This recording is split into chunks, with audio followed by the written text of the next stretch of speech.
What is going on, everyone? Welcome back to yet another video. Today I wanted to be talking about a couple little things you can do to just help your videos look just a little bit better.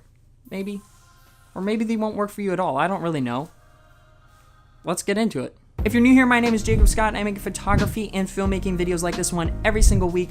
So if that is something of interest to you, be sure to hit that subscribe button right down below. And quick disclaimer, do not rely on these tips I'm giving you to make your videos good, because ultimately, story in your video is what makes for a good video. That being said, tip number one is shoot in slow motion. Now this is of course going to apply only to certain situations, but on YouTube, you'll notice a lot of YouTubers, when they're shooting B-roll sequences, they're going to be in slow motion. Now, a couple reasons for that. One is, let's be honest, things in slow motion just tend to look a lot cooler, but I think the biggest reason is the fact that camera movements in slow motion tend to be a lot smoother. So if you're going handheld and say you don't have a gimbal, just going handheld, you may notice that your camera movements look jittery, unstable, and not smooth at all. However, if you shoot in slow motion, slow that down, it tends to look a lot smoother because it helps to just slow down those jitters in your hands or little mistakes that you make with your camera. So it makes it a lot less notable and helps your video to just look a lot smoother. So that is tip number one. Let's move right into tip number two. Tip number two is use black bars on your video. Now again, this is one I highly suggest you just only selectively use it. Do not use it all the time. Normally in the movies, they use black bars because of the type of lenses they're using in the movies, anamorphic lenses.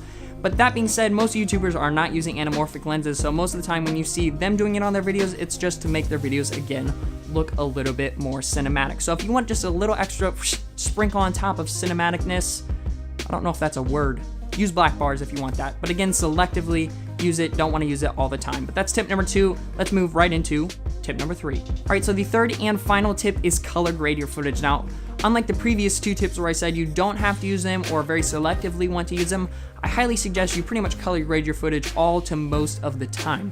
Now, really the reason being is because it can really help stylize your footage and help your footage to stand out.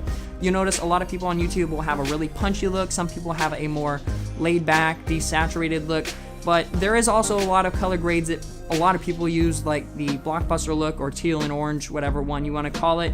But even still, they kind of have their own variations where either they're going to make it more punchy, more laid back, the blues more pronounced in their video. So it can really help stylize your footage. And also, once you start getting your own color grade dialed in pretty much all your videos, people can start to look at your video and almost already know, like, oh, that's this person's video. Just like on YouTube, when people have their certain style of thumbnails, they can just look at the thumbnail and know, oh, that's gonna be this person's video. So like I said, last tip is color grade your footage. And if you'd like to see me do a video on color grading, be sure to let me know in the comments below. And also, if you shoot on a Sony camera, I previously did a video talking about Sony picture profiles, which can really help with color grading. But that's pretty much it for this video. If you did enjoy it, be sure to hit that like button and of course that subscribe button down below. It really does help. But like I said, that's it for this one, and I will see you later.